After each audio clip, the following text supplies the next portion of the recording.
Baik. Tepuk tangan dulu semuanya. Ini kayak mau disupervisi Prof kayaknya Prof. Supervisi nih kayaknya, Masya Allah. Oke, saya tes lagi dulu semangatnya. Guru kuat. Guru kuat karena Allah. Oke, guru kuat. Guru hebat. Guru bergerak. Muslim Teacher Circle. Pendidik generasi, membangun negeri. Oke, boleh tepuk tangan lagi buat semuanya. Dan narasumber yang sudah hadir di tengah-tengah kita semua, alhamdulillah. Pak Hizbul, gimana kabarnya Pak? Ya. Sehat-sehat ya? Alhamdulillah. Tadi sudah disampaikan historinya. Sebenarnya ini Pak Hizbul juga guru saya. Saya bertemu beliau itu masih zaman kuliah di UPI PGSD. Saya masih SMA. Sekarang kita dipertemukan di satu forum. Sudah jadi guru dua-duanya Bapak Ibu. Alhamdulillah. Prof, sehat Prof? Alhamdulillah. Profesor Fahmi ini juga guru saya ya. Banyak sering berinteraksi juga di media sosial. Tulisan-tulisannya banyak bersebaran di mana-mana. Ya, oh iya, saya ada satu spill juga lupa nih, mohon doanya juga. Jadi Pak Hizbul ini insya Allah setelah acara ini juga, ya hari ini Pak Hizbul ya, insya Allah akan berangkat ke Korea Selatan ya, mewakili dari Kemendikdasmen ya, sebagai perwakilan guru ya Pak Hizbul ya. Berapa orang Pak rencana berangkat? Boleh pakai mic ya boleh? Total satu kontingen 15, 7 guru, sisanya dari kementerian. Oh, dari kementerian ya, 7 guru ya. Ke Korea Selatan berapa hari berarti Pak? Insya Allah 1 minggu. 1 minggu, Masya Allah ya. Insya Allah mudah-mudahan dilancarkan perjalanannya ya Bapak Ibu sekalian ya, disehatkan terus. Mau terbang aja menyempatkan dulu, kan tadi harus serba bisa ya Pak ya. Bisa Pak Febri? Bisa pokoknya dah gitu. Jadi saya tarik dulu ya. Insya Allah gak bakal ketinggalan pesawat Pak. Insya Allah. Baik, Bapak Ibu yang dirahmati Allah Subhanahu Wa Taala, Insya Allah di kesempatan talkshow ini kita coba sharing ringan saja ya, berdiskusi dengan para narasumber yang luar biasa terkait dengan apa yang sudah kita bahas. Nah yang pertama mungkin untuk keduanya ini, saya ada setelah mendengar pemaparan dari bapak-bapak semua ya, ada kondisi ya nih di tengah tadi berbagai macam krisis pendidikan, learning loss, degradasi moral ya, tekanan sosial, belum juga ketimpangan kesejahteraan. Apa yang masih menjadi cahaya utama yang dimiliki seorang guru ya untuk bisa tetap bertahan dan memberi harapan? Mungkin dari Pak Hizbul dulu deh. Pak Hizbul sebenarnya sudah terang dengan realita ya. Boleh silakan Pak Hizbul. Ya, terima kasih. Kalau ditanya apa yang menyebabkan guru bertahan, yang pasti yang utama itu kesabaran ya. Karena guru nggak disebut sebagai seorang manusia yang kesabarannya totalitas.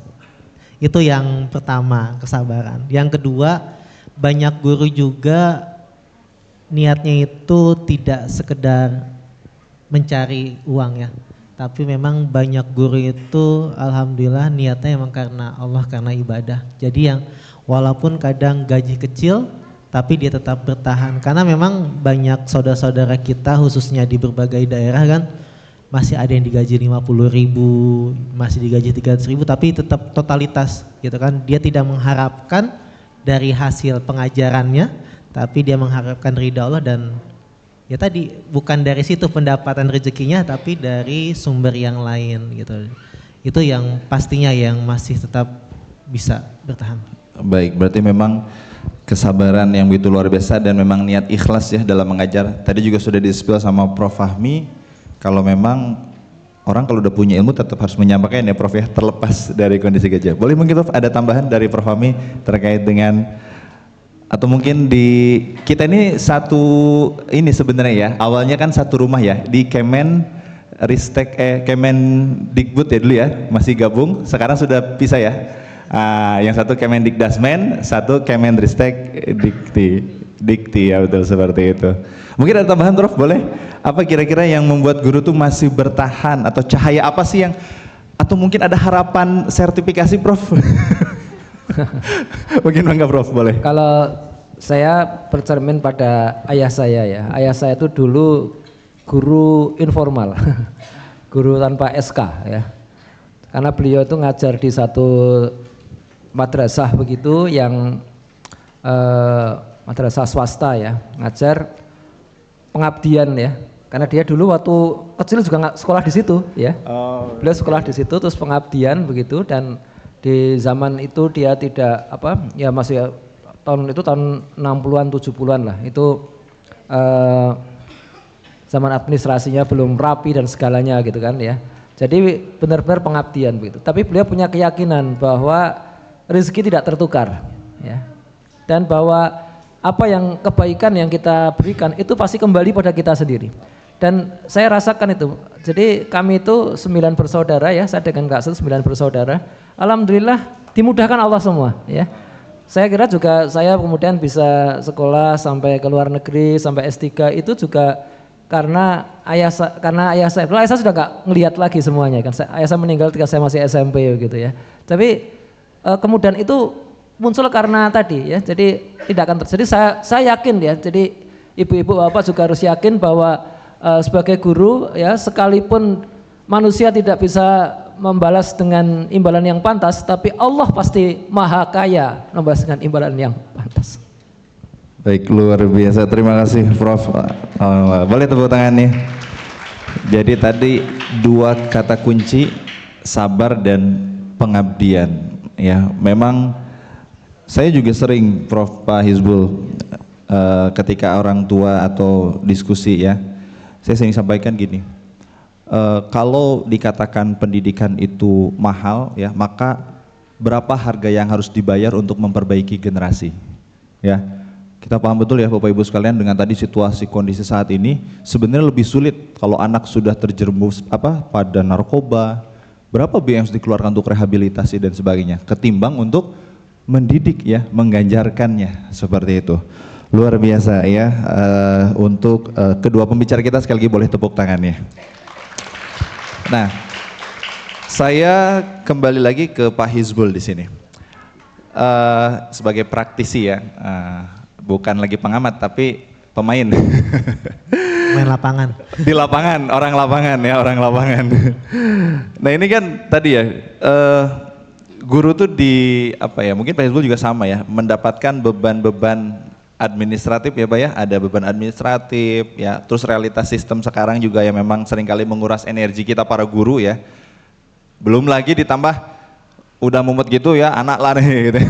Karakter anak yang waduh makin Masya Allah gitu ya. Akhirnya kesehatan mentalnya juga sama ya, harus dijaga para guru ini, luar biasa. Jadi memang tadi kalau guru itu harus serba bisa ya, jadi profesi yang sebenarnya itu all in ya. Mungkin kalau gaji diukur dari berapa berat tugasnya, kayaknya guru paling besar harusnya ya, mungkin seperti itu. Nah ini bagaimana nih tips atau bagaimana cara Pak Hizbul sendiri itu mengatasi tantangan tersebut agar tetap fokus dalam mengajar? Sekarang juga masih aktif ya ngajar di SD ya, di SD Masya Allah. Boleh mungkin Pak Hizbul seperti apa? Iya, kalau misalkan ditanya tips dan trik, yang pasti Bapak Ibu semuanya udah punya gaya angle-nya masing-masing gitu ya, dibahasnya kan. Yang saya alami untuk mensiasati semuanya gitu kan, karena memang kadang saya karena banyak kegiatan, kadang tadi saya itu jarang di sekolah gitu kan, karena memang harus ada dinas tugas keluar kan ya.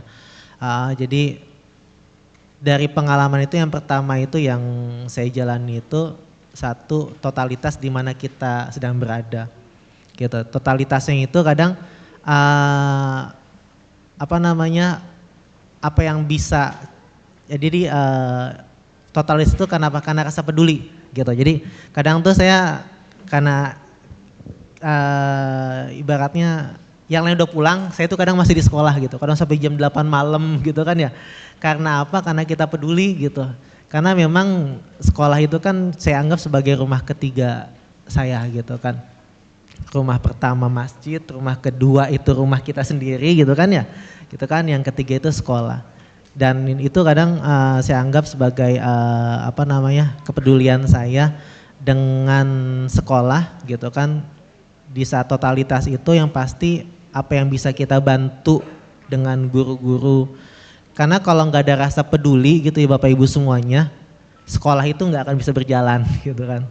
Karena ada orang yang mau bergerak karena dibayar gitu kan, itu udah hal yang umum. Tapi yang di sini diharapkan kita sama-sama tumbuhan kepedulian gitu kan. Yang pasti kepeduliannya dalam hal apa? Dalam hal untuk memberikan hak anak gitu ya. Jadi utama itu anak. Gimana caranya di saat kita melihat ternyata anak-anak tidak bisa nyaman di sekolah, berarti kita buat nyaman sekolah itu gitu kan ya. Fasilitasnya kita buat nyaman gitu kan. Lalu gimana caranya murid itu bisa nyaman kalau gurunya itu memang kurang dalam segi pengetahuan, maka ya kita hadir di situ ngebantu guru-guru yang tadinya tidak bisa memberikan fasilitas kepada anaknya, kita bantu, kita dampingin gitu kan. Yang pada akhirnya itu di saat kepedulian itu maka kita harus memberikan lebih ya waktu. Kayak tadi kan kadang anak saya itu dari usia 2,5 tahun sampai sekarang itu emang gedenya di sekolah gitu kan ya. Karena dari bayi itu sampai sekarang itu ya di rumah itu cuma tidur aja gitu, tapi aktivitas itu semuanya kadang ikut saya, kadang ikut uminya di sekolah gitu kan ya. Itu yang pertama kepedulian. Yang kedua kolaborasi. Jadi Bapak Ibu sekarang itu kadang karena tuntutan zaman juga ya, kadang banyak guru juga yang penting kelas saya oke gitu kan, yang penting murid saya oke, saya emang nggak peduli tuh dengan yang lainnya. Nah itu hilangkan istilah itu, karena semuanya tanggung jawab kita gitu kan ya. Maka Bapak Ibu harus siap juga kita saling berkolaborasi, karena memang kalau nggak kita saling kolaborasi antar satuan ekosistem yang ada di sekolah, pendidikan itu nggak akan berjalan Bapak Ibu ya. Jadi itu kuncinya. Yang pertama itu adalah kepedulian, yang kedua adalah kolaborasi, dan yang ketiga itu harus bersabar ya. Kadang ada yang memang kita ajak, kita bantu atau kita dampingin tapi menolak, atau tidak ada yang mau gitu kan, tapi kita sabar.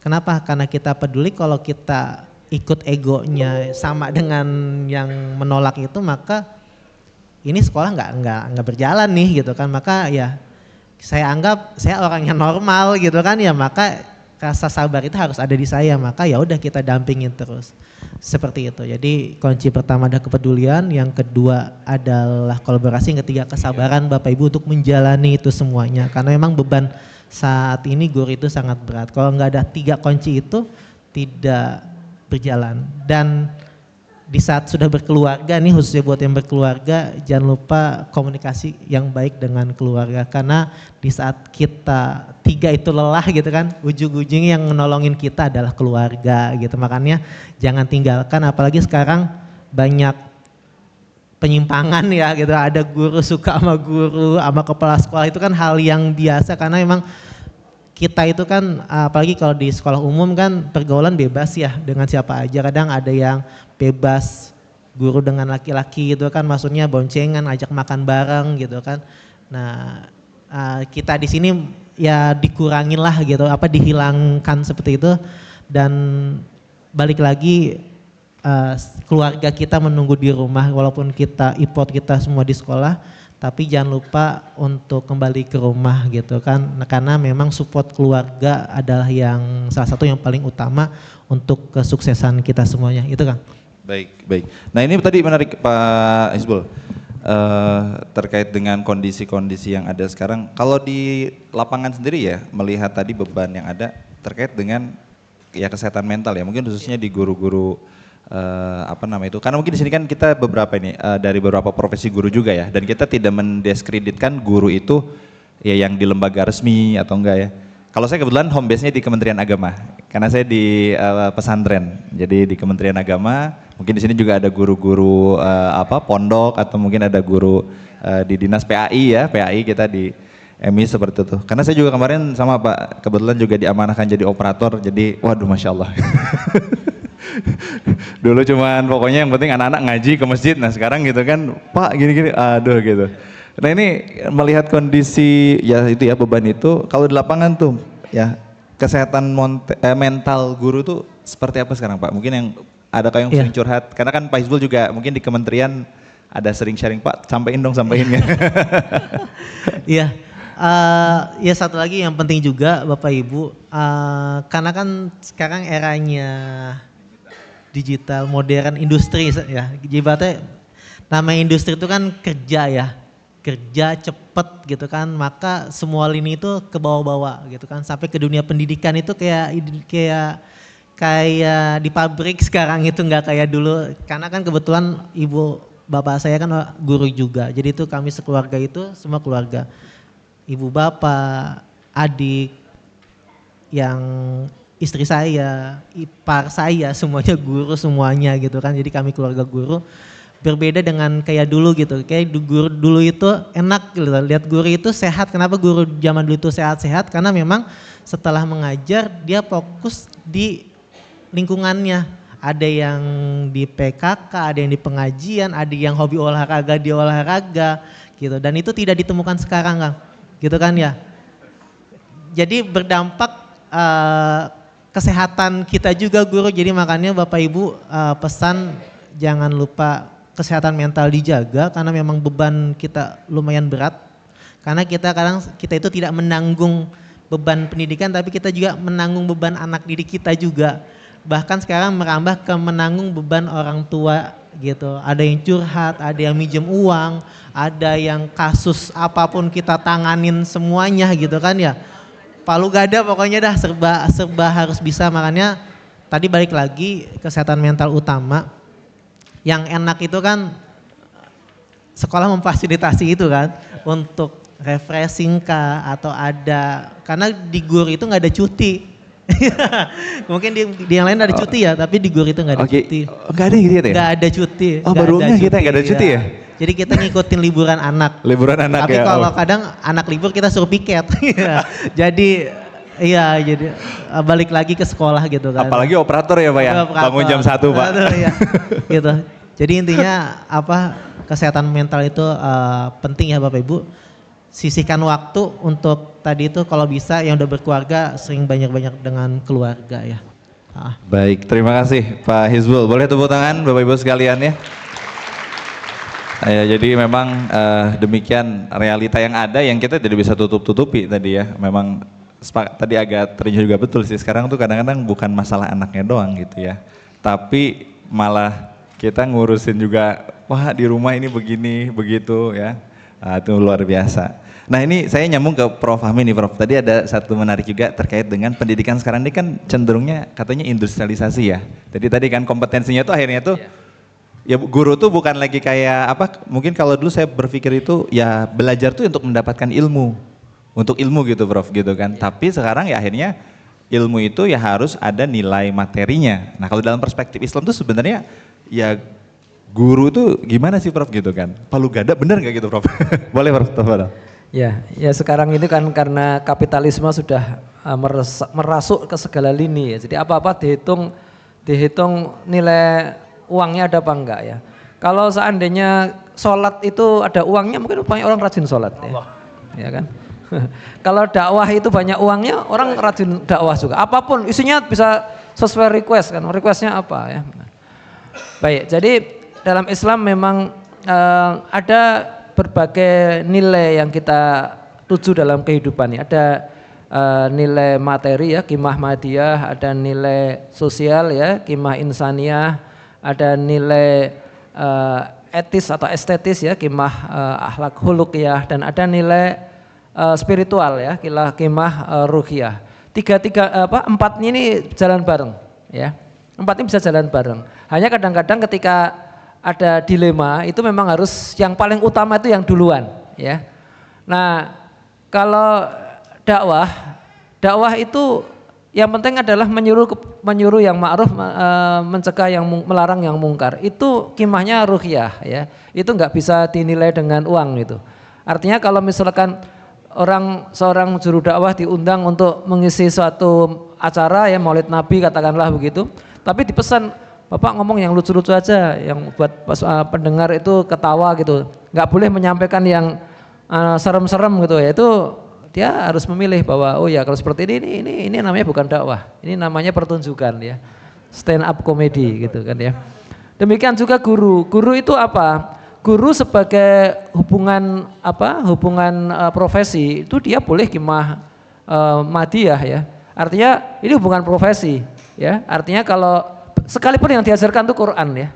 Jadi mengajarkan Quran secara profesional itu boleh minta honor, boleh menyebutkan itu enggak aib itu. Enggak aib. Ini mengajarkan ini karena yang ngajarin ini Qori nasional gitu kan, silakan gitu kan. Qori nasional punya sanad Quran ya 7 qira ya, qiraah sab'ah gitu. Nah, ini satu huruf 1 rupiah gitu. Baca 1 juz berapa huruf itu. Ya. Jadi itu boleh ya, tapi dalam hal dia mendidik seorang manusia agar menjadi manusia yang soleh, manusia yang cinta ilmu, itu qimahnya qimah ruhiyah. Itu nggak terbayarkan, nggak bisa ternilai. Tadi saya sampaikan hadis tadi ya, bahwa barang siapa kemudian mengajarkan kebaikan, lalu si orang yang kita ajarin itu mengerjakan kebaikan itu, kita dapat pahalanya. Apa kita nggak pengen sebanyak mungkin dapat murid yang seperti itu? Ya, itu nggak bisa dinilai itu. Ya, dan itu soal di antara amal yang tidak akan berhenti ketika kita mati itu kan anak yang soleh. Dan banyak mufasir menerjemahkan bahwa anak yang soleh itu enggak cuma anak kandung, enggak, tapi juga anak didik, anak asuh ya. Jadi masya Allah ya, semua orang yang pernah menjalankan fungsi sebagai guru ya, tidak harus jobnya guru ya, tapi fungsinya itu guru, itu dia punya kesempatan itu. Apalagi bapak ibu yang memang jobnya itu guru ya, itu pas sekali gitu kan. Anda mendapatkan qimah madiyah juga qimah ruhiyah. Mungkin kadang-kadang qimah madiyahnya belum cocok, nggak apa-apa. Tapi qimah ruhiyahnya pasti dapat insya Allah. Gitu. Baik. Dari guru di Polandia itu ada salah satu influencer guru yang sekarang mengajar di Polandia, direktur dari sekolahnya pernah bilang ketika ditanya,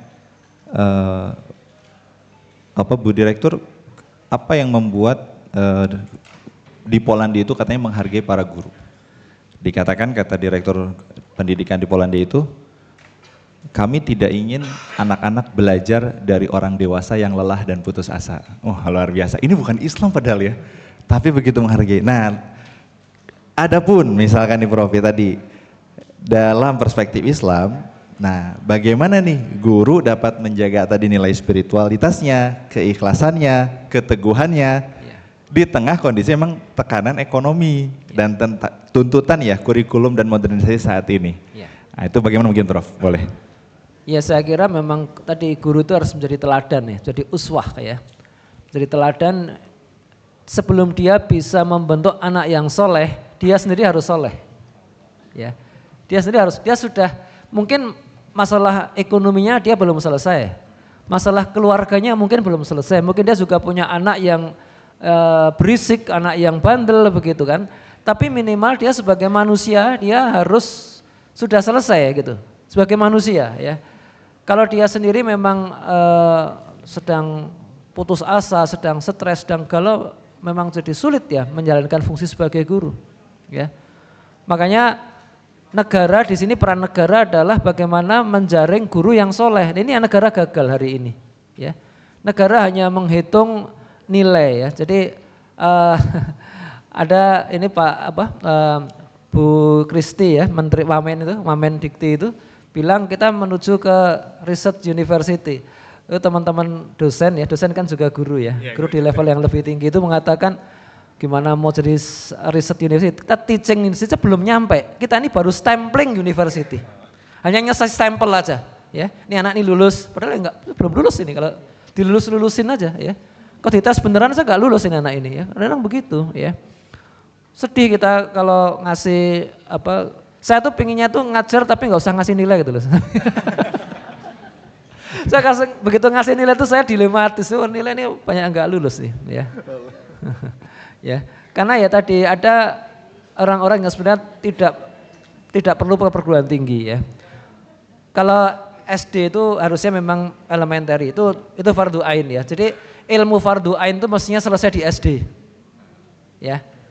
Berhitung aritmetika dasar. Kalau kalkulus perguruan tinggi nggak apa-apa, tapi plus minus bagi kali itu selesai di SD lah. Jangan dilempar SMP belum bisa, SMA belum bisa, pusing lah kita ya. Pak Hizbul, tolong Pak Hizbul. Ya, itu repot tuh. Masa saya kadang-kadang saya nggak pernah ngajar di SD ya. Dulu waktu saya SD ya. Dulu guru saya itu sering meninggalkan kelas karena upgrading itu, dan kadang-kadang dia itu menyuruh saya itu menulis di papan tulis. Jadi dia ngasih teks gitu, tolong tuliskan tuh, anak-anak nyatet gitu kan. Tahun 70-an kan belum banyak fotokopi gitu kan. Saya juga gitu tapi Prof. Nah, saya sering generasi itu juga. Kalau SMP itu saya punya pengalaman, ada kelas itu dibuat, ada beberapa guru tuh bikin simulasi kan. Jadi anak-anak dibuat grup-grup gitu, dia suruh mempelajari satu bab ya, terus suruh ngajar ya. Suruh ngasih soal segala macam kan ya. Ya jadi saya ya itu jadi guru pura-pura waktu kelas 2 SMP itu ngajar gitu ya. Pelajaran sejarah saya ingat saya waktu itu ya. Mas sama sekarang saya senang sejarah ya kan. Nah kemudian saya akhirnya ya kalau dosen saya ngajar di berbagai kampus ya. Tapi saya merasa ya tadi itu, jadi ada mahasiswa itu yang kayaknya ini dulu dilempar ke atas oleh SMA-nya kan. Ini anak ini kayak SMA aja nggak lulus nih mestinya nih ya.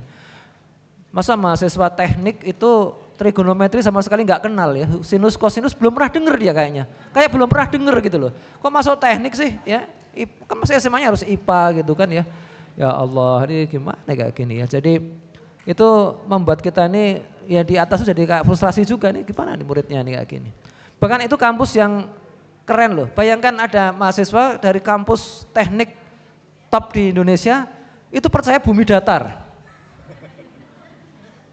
Meyakini hakul yakin bumi itu datar. Waduh ini gimana nih ya, jadi ya Allah. Jadi ya itu supaya tetap waras ya tadi guru harus ibadahnya harus dijaga ya, termasuk juga karena sandaran kita itu hanya Allah ya, kalau enggak nanti kita ini sendiri. Dan tadi keyakinan bahwa Allah pasti membalas perbuatan baik kita, bahwa Allah pasti memberikan rezeki kita nggak akan tertukar, itu sandaran yang paling utama saya kira. Baik, terima kasih ya. Boleh tepuk tangannya untuk Profesor Fahmi Amhar. Kalau kami di pesantren mungkin juga ada mendengar sepertinya apa yang disebutkan tadi Prof itu keberkahan itu Prof ya. Makanya katanya guru-guru itu ya, tadi Prof Fahmi 9 bersaudara Prof ya, Masya Allah.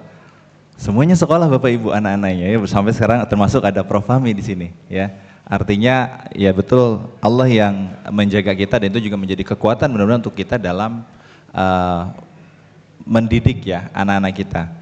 Dan mudah-mudahan itu juga tadi menjadi wasilah ya, ketika kita mendidik anak-anak kita di sekolah, memberikan pengajaran yang baik, pun demikian nanti anak-anak kita pun ada yang membantu mendidik juga ya. Jadi kalau mungkin ada yang lagi pusing dengan sendiri, aduh cina orang nguruskan budak batur, cina budak sorangan geliur.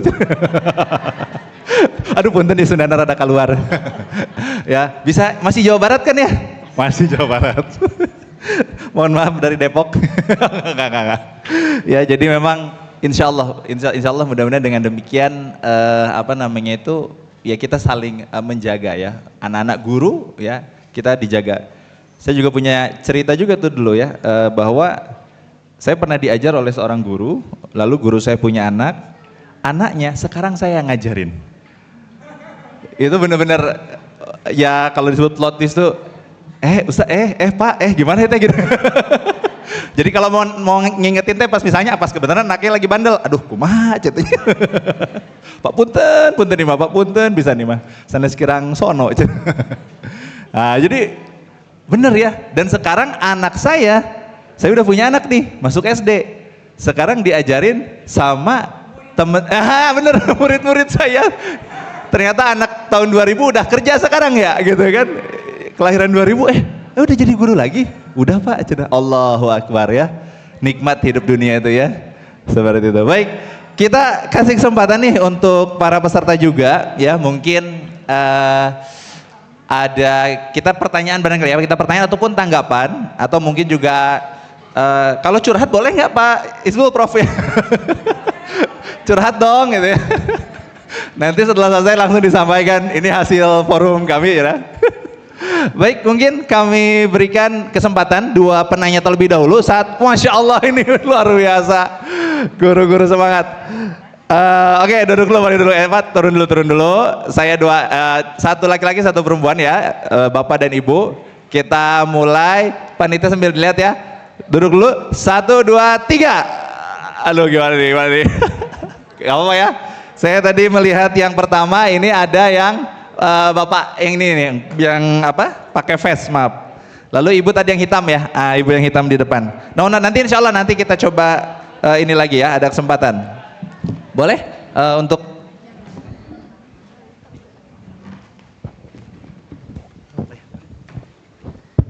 yang ibu-ibu sudah ada ya mic-nya di panitia perempuan. Boleh dikenalkan nama dan asal serta dinas di mana mungkin Pak? Assalamualaikum warahmatullahi wabarakatuh. Perkenalkan, saya namanya C2PKM. C2PKM, paham ya? Cecep Karta Miharja. Saya alhamdulillah saudaranya Jaja Miharja. Beda bapak, beda ibu. Saya dinas sudah pensiun Pak. Alhamdulillah saya pernah mengajar 7 tahun di penjara dan di rumah sakit sebagai bimrohis. Kemudian saya pernah menjadi kepala sekolah 17 tahun di SD swasta di Ciamas. Kemudian terakhir saya menjadi HRD di sekolah Al-Madinah Cibinong. Alhamdulillah sekarang di rumah saja. Di rumah saja, alhamdulillah menjadi pengacara. Pengangguran tapi banyak acara. Hari ini saya diajak sama istri tercinta, yuk kita hiburan. Kemana? Ke hotel. Saya pikir mau nginep, nggak taunya mau belajar. Oke, siap. Baik Pak, silakan Pak. Baik ya, itu. Ini Pak, saya bertanya yang pertama, satu aja mungkin ya, kan memang banyak pertanyaan yang lain. Ini bagaimana Pak peran kita guru-guru ini yang ada nih, sebagaimana teladan moral kita ini dapat mempengaruhi karakter generasi, di mana anak-anak muda sekarang kan menghadap maraknya bagaimana informasi dan deklarasi di era digital ini kan, Masya Allah begitu berat guru-guru sekarang. Kita waktu zaman dulu mungkin mengajar guru tidak seberat guru yang sekarang. Nah, ini bagaimana Pak dalam menghadapi ini? Itu saja mungkin, terima kasih. Assalamualaikum warahmatullahi wabarakatuh. Waalaikumsalam warahmatullahi wabarakatuh. Baik, terima kasih Pak Cecep, luar biasa. Benar guru serba bisa Pak. HRD semuanya tuh, Allahu Akbar. Operator Pak, nanti ditambah Pak. Ayo HRD operator ya. Baik, selanjutnya untuk Ibu, silakan boleh berdiri dan menyampaikan nama serta dari mana, silakan. Ya, Assalamualaikum warahmatullahi wabarakatuh. Waalaikumsalam warahmatullahi wabarakatuh. Perkenalkan Pak, nama saya 4N15. Tidak mau kalah dengan Bapak Cecep tadi. Oh. Iya, alhamdulillah saya dari SMA Negeri 1 Cilengsi. Saya tadi terharu ya menyimak dari Profesor Fahmi tanpa terasa air mata menetes gitu. Terasa banget gitu Pak jiwa keguruan kita gitu ya, membaca ayat-ayat Quran tadi langsung berbesmili bahasa Koreanya gitu Pak. Dan ini Pak yang ingin saya tanyakan. Tadi Profesor kan mengatakan bahwa guru harus menyesuaikan metode dengan kondisi murid ya. Mengajar sesuai kemampuan murid. Bagaimana keadaan sekarang? Jika murid-murid kita saja banyak yang suka slow gitu, Wallace gitu loh, suka santai. Bu, nanti aja Bu, kita cerita-cerita dulu. Nah, suka yang seperti itu. Sedangkan kita kan juga di sisi lain ada prospek ya, ada yang harus kita kejar, target pelajaran dan sebagainya. Itu yang pertama. Yang kedua, bagaimana nih menjaga keikhlasan kita sebagai seorang guru? Karena saya juga seorang pendakwah Pak. Dan saya pernah suatu hari dijemput untuk mengisi tausiah. Dijemput pakai mobil ya, Masya Allah ya gitu. Terus nyampe sana, yang saya tadinya di dalam hati, udahlah bismillah, lillahi ta'ala gitu ya Pak ya. Ternyata Ini Prof, nyampe sana rumahnya luar biasa Prof. Lantai 3, bahkan hiasan-hiasannya kristal. Tangganya saja berlapis emas. Tiba-tiba di dalam benak saya, waduh nanti diamplopin berapa ya? Waduh, kayaknya pensiun dah udah di sini aja. Iya benar. Yang tadinya ada dari rumah tuh berawal ikhlas, ternyata setelah ngelihatin sikonnya kok tiba-tiba berubah gitu Prof. Itu manusiawi banget, apalagi emak-emak gitu ya Bu ya. Nah itu bagaimana Prof menjaga keikhlasan kita biar kita tuh benar-benar lillahi ta'ala gitu. Terima kasih, kurang lebihnya mohon maaf. Assalamualaikum warahmatullahi wabarakatuh. Waalaikumsalam warahmatullahi wabarakatuh. Baik, terima kasih banyak. Boleh tepuk tangan untuk dua penanya kita tadi dari Pak Cecep dan Ibu Nining, betul? 4N15. 4M apa tuh? Ibu Anis. Ibu Anis, oh 4. Maaf, kok jadi Ibu Nining tadi ya? Acena sasa dedengnya we cenah. Oke, baik. Gak apa-apa ya. Biarkan ketegangan itu hanya di sekolah dan di kelas. Ya, di sini boleh. Tadi saya lihat di kuesioner form itu katanya bahagia ya. Tapi saya lihat bahagianya kayak penuh tekanan gitu. Enggak ya, insya Allah bahagianya benar-benar bahagia ya waktu nulis itu ya, insya Allah. Baik, mungkin saya lempar untuk Pak Cecep nih, boleh dua-duanya, mungkin dari Pak Hizbul dulu ya, nanti barangkali bisa saling menambahkan peran guru sebagai penjaga moral ya generasi ya, karena ini tadi kalau untuk keilmuannya insya Allah ya. Tapi untuk penjaga moral di era digitalisasi sekarang, karena memang tantangannya sepertinya agak berbeda dengan kondisi guru dulu ya, melihat para murid yang ada saat dulu ya, seperti itu. Mungkin silakan Pak. Ya, terima kasih Pak. Ya, izin menjawab Pak ya. Mudah-mudahan tidak puas Pak ya. Jadi yang tadi dijelaskan oleh Ustadz Prof bahwa kita itu harus menjadi keteladanan. Jadi yang pertama itu guru itu menjadi teladan. Nah, cara menjadi keteladanan itu yang pasti tujuan menjadi gurunya itu untuk apa gitu kan ya.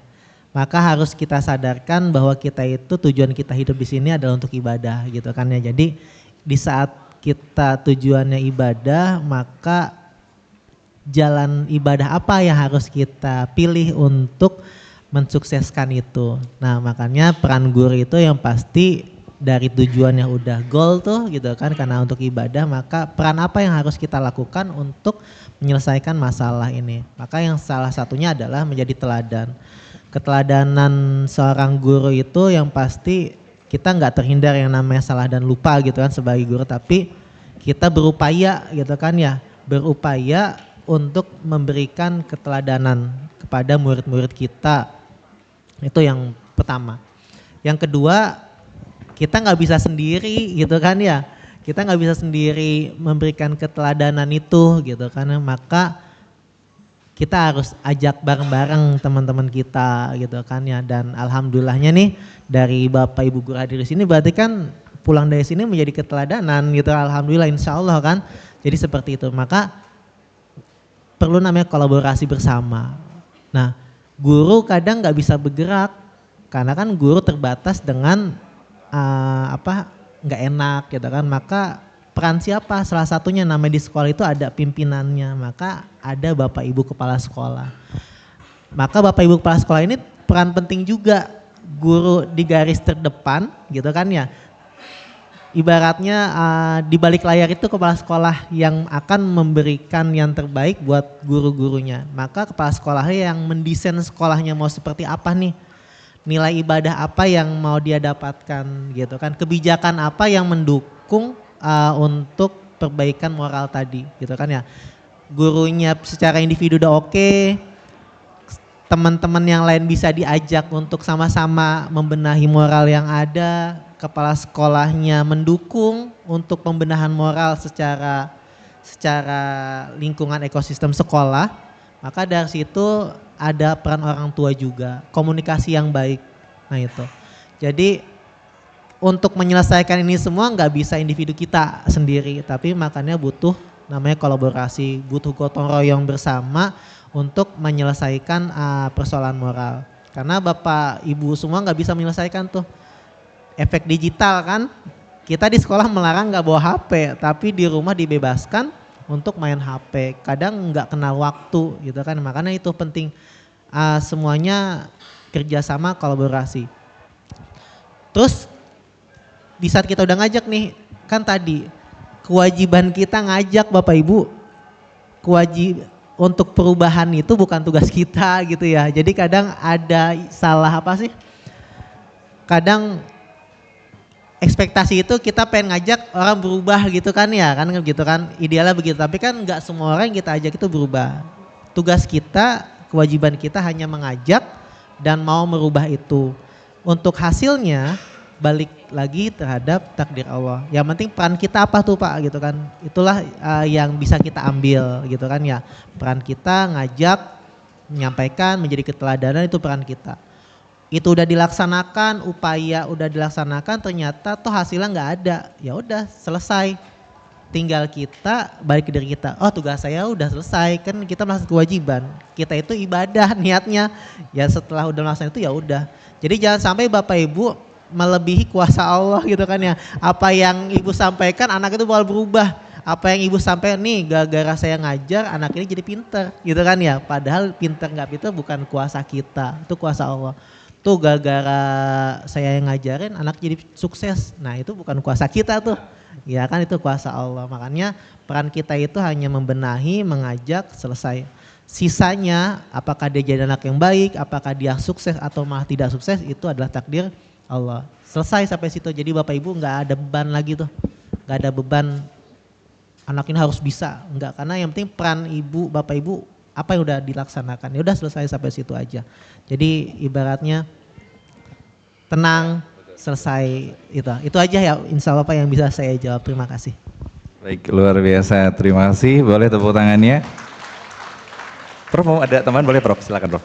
Tambahan sedikit ya. Jadi tadi kalau Pak Cecep, kita memang kalau guru harus menjadi penjaga moral, mempengaruhi generasi dengan situasi yang lebih berat sekarang memang nggak bisa sendirian Pak. Tidak mungkin. Kita ngajarin yang baik-baik, tapi di media sosial ya, di televisi seperti itu ya, gimana ya? Gitu kan. Jadi bahkan yang paling konyol kita ngajarin supaya anak itu jujur, tapi banyak pejabat-pejabat ijazahnya palsu Pak. Repot itu kan ya, jadi gimana? Ijazah palsu aja jadi pejabat bisa kok ya, jadi repot seperti itu kan. Jadi makanya ya, supaya kolaborasi yang disampaikan saat Hizbun tadi bisa berjalan, maka guru tidak boleh hanya berhenti sebagai guru, tapi wajib berdakwah. Dakwah apa? Dakwah ke para stakeholder masyarakat ini, kepada para pemangku kepentingan masyarakat ini ya. Dakwah kepada yang paling sederhana ya dakwah ke tetua masyarakat, tokoh masyarakat ya. Dakwah kalau punya akses ya dakwah ke para pejabat, para petinggi, para anggota dewan, ke tokoh partai. Karena sepinter apapun guru atau sepinter apapun sarjana yang ngetok palu itu kadang nggak sarjana. Ya kan? Kalau mahasiswa pinter, lulusnya IPK 4,0 paling jadi dosen, jadi peneliti, ya kan? Yang nggak begitu pinter jadi pengusaha, yang nggak lulus jadi politisi. Ya. Jadi kita harus dakwah ke mereka. Kalau mau selamat begitu, nggak bisa kita bekerja sendirian, nggak bisa. Ya. Kemudian tentang Ibu Anis tadi soal anak-anaknya senangnya yang slow aja. Jadi gini ya Bu ya, ada 21 learning skill ya, keterampilan belajar untuk menghadapi revolusi industri keempat.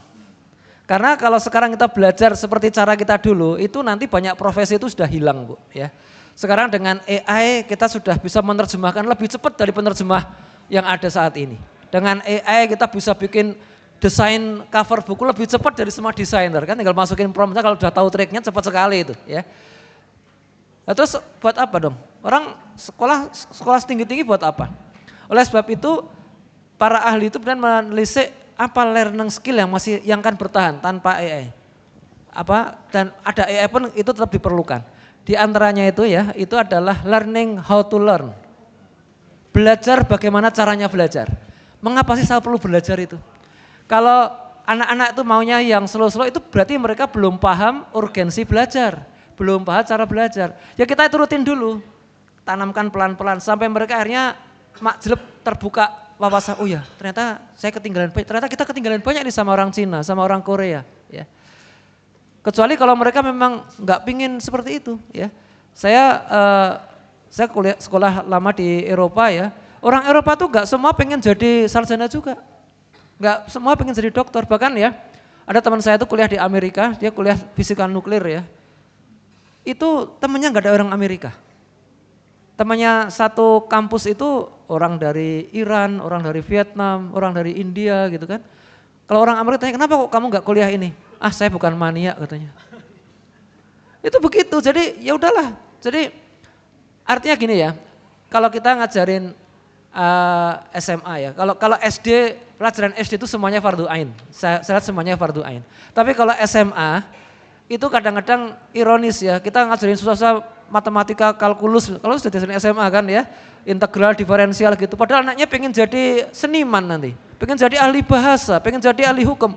Untuk apa belajar susah-susah kalkulus itu? Dia hanya sekedar sudah lulus aja lah ya. Itu sekarang juga nggak bisa juga tetap lulus kok. Repot seperti itu kan ya. Jadi itu ya memang kita konyol. Kita ini kurikulum nasional itu tidak membedakan antara yang fardu ain, fardu kifayah ya, sama yang mubah ya. Jadi semua dipaksakan, semua harus belajar, itu pemborosan itu. Saya yakin pemborosan itu. Jadi tapi ya kita karena kita hidup di situ, mau tidak mau pengajian ya udahlah kita menyemangati aja ya. Nanti kalau yang memang semangat pengen jadi matematikawan, pengen jadi ahli fisika, pengen jadi insinyur listrik ya pasti belajar juga, mau tidak mau kan ya. Tapi kalau yang tadi ingin jadi seniman ya, anak-anak saya sendiri itu dulu SMA-nya IPA Bu, padahal dia dari kecil pengen jadi ahli bahasa. Ya, kasihan juga dia sudah lulus tapi terus ikut bimbel karena tesnya ada tes IPS kan, dia masuk sastra Arab dulu ya, sastra Arab. Terpaksa ikut bimbel karena tes IPS nggak pernah belajar gitu kan. Saya bilang, kamu dulu ngapain belajar kalkulus susah-susah ya, saya ngajarin susah-susah gitu kan, itu repot juga dia. Malah lucu lagi dia setelah lulus sastra Arab, dia sarjana bahasa Arab, dia sekarang kerjanya ngajarin bahasa Spanyol dia. Tapi saya bangga Bu, saya bangga karena dia sudah menangkap esensi bagaimana belajar. Learning how to learn. Jadi dia belajar bahasa Spanyol itu otodidak Bu. Otodidak sampai bisa bikin kelas, sampai dia bisa dapat penghasilan dari situ. Ditawari jadi guru di satu sekolah dia nggak mau, saya lebih enak buka kelas online ya. Gitu. Jadi seperti itu ya. Nah, ada lagi yang belum ya. Nah, kemudian tentang gimana jaga keikhlasan ya. Ini kita harus paham bahwa Allah berfirman alladzi khalaqal mauta wal hayata liyabluwakum ayyukum ahsanu amala. Allah menciptakan ada yang mati, ada yang hidup ya, ada yang dapat uang banyak, ada yang uangnya sedikit, ada yang sakit. Itu semuanya ujian. Orang sekolah lulusnya itu baru lulus sekolahnya. Masih ada ujian berikutnya. Ini ada pengalaman pahit saya Bu. Saya pernah punya murid S3 ya. Ini sudah lama sekali, sudah 20 tahun yang lalu. Karena S3 kan nggak ngajarin yang fardu ain kan ya. Ini kan ngajarin meskipun ya saya karena S3 itu bimbingnya banyak ya. Jadi saya nggak cukup intens dengan dia gitu kan. Ketika lulus ya seperti biasa, selamat, saya ngasih pesan itu. Tapi memang belakangan saya sedih sekali karena dia lulus itu, dia kemudian tidak lama kemudian jadi pejabat ya. Dan 3 tahun kemudian dia ditangkap KPK ya. Itu saya sedih sekali itu. KPK yang dulu dengan beda sekarang beda. Nah, dulu masih agak bener KPK yang dulu ya. Nah, sekarang ini kacau nih. Jadi ya 8 tahun di penjara. Udah lepas sekarang, tapi ya itu tadi. Jadi dia lulus sebagai dokter tapi tidak lulus sebagai dokter ya. Dia lulus dalam sekolah untuk mendapatkan gelar dokter tapi tidak lulus sebagai dokter ya. Nah, ini hati-hati. Jadi kita dapat uang banyak itu ujian itu. Ya. Bukan barokah, bukan. Barokah itu kalau uangnya sudah kita nafkahkan di jalan yang halal ya, di jalan yang benar itu. Tapi ketika dapat uang itu belum barokah ya. Rizki itu ada yang barokah, ada yang musibah. Ya. Harus paham, kan orang bilang jangan tolak rizki. Iya betul, tapi rizki tidak selalu barokah. Rizki itu bisa musibah, hati-hati gitu kan. Nah, itu aja. Ya.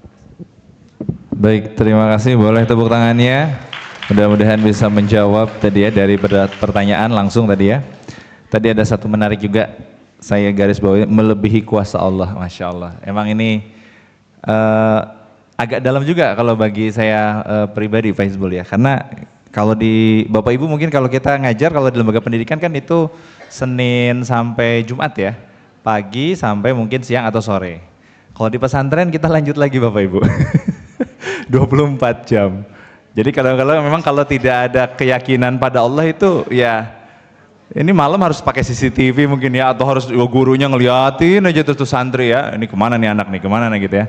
Kita ngecekin ke kamar, ya karena kan yang melakukan itu memang guru, para guru ya, para ustadz kalau di pesantren ya, atau mungkin ada istilahnya mudabir atau mungkin muadib seperti itu. Yang itu adalah mereka adalah juga para guru, luar biasa. Jadi mudah-mudahan semakin menguatkan ya bahwa tugas kita hanya melakukan ya atau melaksanakan pengajaran pendidikan. Ya selebihnya juga kita berdoa, la haula ya, mudah-mudahan dari situ ya kalau apa bahasa itu anak itu tadi ya diberikan kemudahan dalam memahami ilmu, tahu cara belajarnya dan bisa berkembang seperti itu. Dan tadi juga dari Prof Fahmi itu klasifikasi ilmu itu menarik juga Prof ya. Jadi memang kayaknya di Indonesia nggak dijadikan standar juga seperti itu ya. Karena ya betul kita juga menghadapi tantangan yang luar biasa tadi, di mana sekarang itu tadi karena ada kondisi learning loss ya, SD belum tuntas. Nanti SD juga sama, kadang di TK juga katanya kalau dulu kan calistung ya. Oh jangan dulu, oh di SD jangan juga dulu. Udah sampai SMP. Dan itu temuannya memang bukan masalah 1-2, tapi fenomena yang memang muncul gitu ya di tengah-tengah kita semua. Ya mudah-mudahan nanti bisa menjadi perhatian. Mungkin Pak Hizbul boleh dikasih nanti pesan. Titip pesan nih. Titip pesan. Baik, terima kasih ya atas para penanya.